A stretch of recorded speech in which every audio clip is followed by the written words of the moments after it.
Hey everyone, welcome to episode 8, episode 8, um, Planning to Thrive. So today we are going to talk about goals.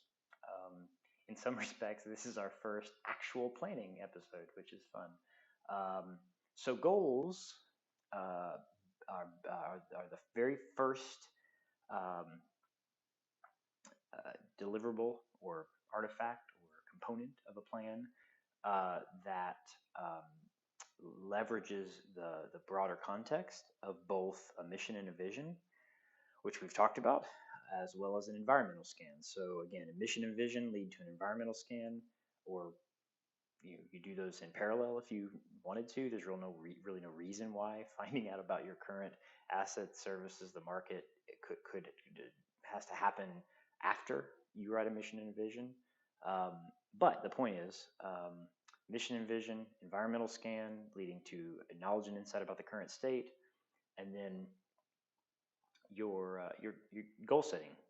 Now, goals. I think we all know what goals are. So um, I would tell you that what your goals end up being, um, I need to, should take on a few characteristics, particularly depending on what you're planning on.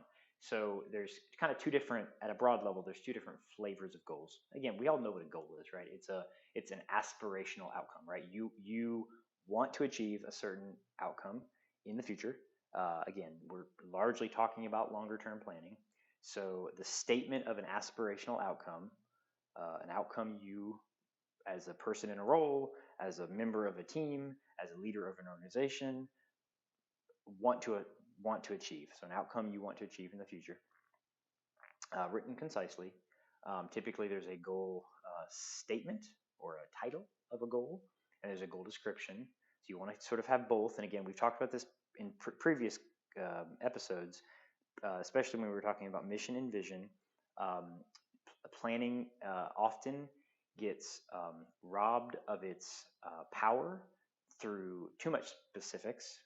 And we talked about that in cascading planning, right? You plan at a high level, and then one of the tools of a planner is delegation of the detail of a plan, particularly if it's in long-term planning, down to the people who are closest or closer to the problem. And so plans can tend to cascade in that way. Um, but you can also, so you can rob a plan of its buy-in and impact culture and empowerment and delegation by being overly specific. But conversely, you can rob a plan of its clarity and its effect by not being specific enough, right? So you want to have a goal, a statement, a title, but you also want to briefly describe it. Um, Now, where these things can build on each other, and in much the way, if you think about environmental scan being directly related uh, to this flow, left to right, mission, vision, environmental scan, goals, is your goals should probably more so reflect your vision, right? So jumping sort of over top of that component that came in the middle, the environmental scan. So mission, vision. I'm going to push environmental scan down for a second and goals, right? So vision and your goals should align, but here's where things get interesting. Um, there are effectively two different types of goals, and those goals are really relevant to what you're planning. And I'll say this: what you're planning and what you want to convey in the plan. So if you're planning something that is doneable, uh, an example of this, a 3-year strategic plan, a 3-year, 5-year product roadmap, a trying to think of another good example, a um, multi-year project in which it's complicated, sufficiently complicated enough to where you need a mission, vision, and a set of goals. If what you're planning is doneable, meaning it will finish at some point, and while the specifics of that success may be deferred because again it's a longer range plan, the general ideas of the outcomes that this doneable thing, this thing that can be finished, can be done, need to be reflected in the goals. So if it's doneable, meaning the thing you're planning is doneable, finishable, strategic plans end. You have a 3-year strategic plan, and then you finish, and then you write a new one. Um, you and it's not quite that discrete, by the way, and lots of people have written about how it should be more iterative and incremental. But my point is, if there's a fixed period in time in which you are planning to start, assess, adjust, and then complete the thing, then your goals should be doneable, meaning your goals should follow SMART. They should be specific, measurable, actionable, realistic, and time bound.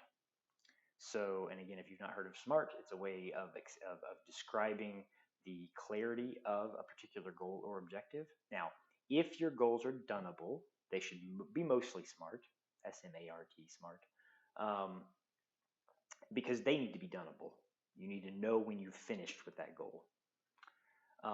But on the other hand, if you're planning an organization, so maybe a business plan, a product plan, a program which is largely enduring. Again, while the shuttle program, as an example, NASA's shuttle program, while it's done, in the early days of planning, that wasn't necessarily top of mind. I don't know, I wasn't in those conversations, but certainly when NASA was kicking off the shuttle program, they didn't imagine that in 20, 30 years they'd be finished. They were thinking about it in terms of an enduring program.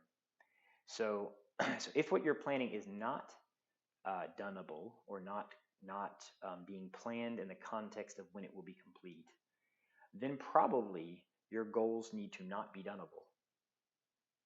And what does that mean? Well, what that means is it needs to be specific. So if you think about SMART, it needs to be specific.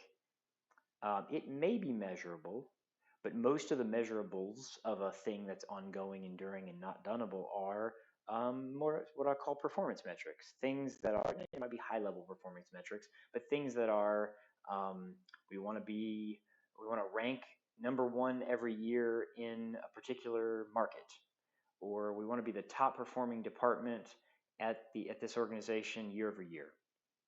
And again, it could be more specific than that clearly, but my point is these are things that every year sort of hit reset, or every period, 3 years, 5 years, whatever it is, hit reset, and they'll never not be an important thing. Now, they may not be a thing that you would represent at the top level, meaning what might be a strategic goal, or you might list as a goal in a given plan, may not always be as important, that important. But again, I would argue, if you're writing it, for example, if you're writing a business plan and you're trying to establish a mission and a vision for your business, you're writing a business plan, and therefore you're going to communicate to whoever it is going to read the business plan, investors, your organization, leadership team, whatever it is, because frequently people who are smart go back and write a business plan, even for organizations that are successful, right? Because you want to kind of return to the first principles. And so if you find yourself writing something for something that hopefully won't die or be done, die is not the right word, but won't be done, uh, like an organization or like a program that's enduring and has no predetermined endpoint, your goals should probably reflect that. So again, just to review, goals for doneable things should be doneable. Goals for not doneable things should probably be enduring, or at least operational. And I don't mean tactical, I don't mean low level, I just mean things that follow cycles and presumably will be your aspiration, your out the for long term. Um, we'll talk about objectives. Objectives, by the way, we'll talk about them tomorrow. But objectives should always be doneable, and so they should always be SMART and they should always be doneable. But this is the bridge between the specific plan you're writing and mission and vision. Frequently are the goals, these highest level outcomes in the plan. So as a bridge, again, I think it's important to honor as much of SMART as is reasonable. But if you're planning something that is not doneable, your goals should not be doneable. They should be the ongoing um, uh, aspirations of the organization that relate to, I say relate to both mission and vision, but really to vision, right? Because mission gives birth, as we talked about, gives birth to vision, and vision, which of course needs to align to mission, should be the basis for what these more ongoing or non-doneable goals are. And one thing I'd tell you from my experience is sometimes the process of establishing goals for an organization or for a department, again, these non-dunnable, these enduring things. Sometimes you might write your goals in terms of your vision statement. Um, One of the iterations I did in my past life of a strategic plan, the mission of that I'm sorry, the vision of that department had I think it might have been four kind of pillar statements, high level kind of big attributes of the vision of the future. Because we were planning something and because the vision statement was enduring and relevant to a department that wasn't going away, we decided, though it was for a strategic plan. And by the way, I don't want to be too prescriptive here. I think as a bridge between your mission and your vision and your actual plan, uh, you get to decide whether or not you want your goals to be doneable or not. But my point is that if you're planning something and writing a plan that it itself is inherently enduring, business plan, you don't run a business so that it spins up, does some stuff, and then ends. Um, if you're planning a strategic plan, again, that follows a 3-year cycle or a 5-year cycle or a 10-year cycle or whatever it is, that's by design doneable. It will finish. So that's the guideline.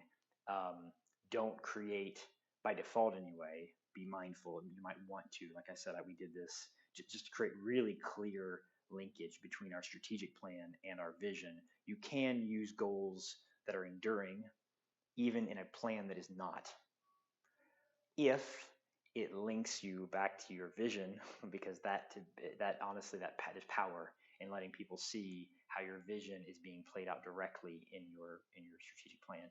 But that might even be an exception. Again, there's lots of planning contexts that I've lived in lots, but there's lots more, right? So that might be a rare exception. I don't know, but I can tell you that broadly, when you sit down and write your goals, you should align the scope of the plan or the purpose of the plan with whether or not a goal is smart or doneable, or sort of mostly smart but not time bound, not measurable in the same way.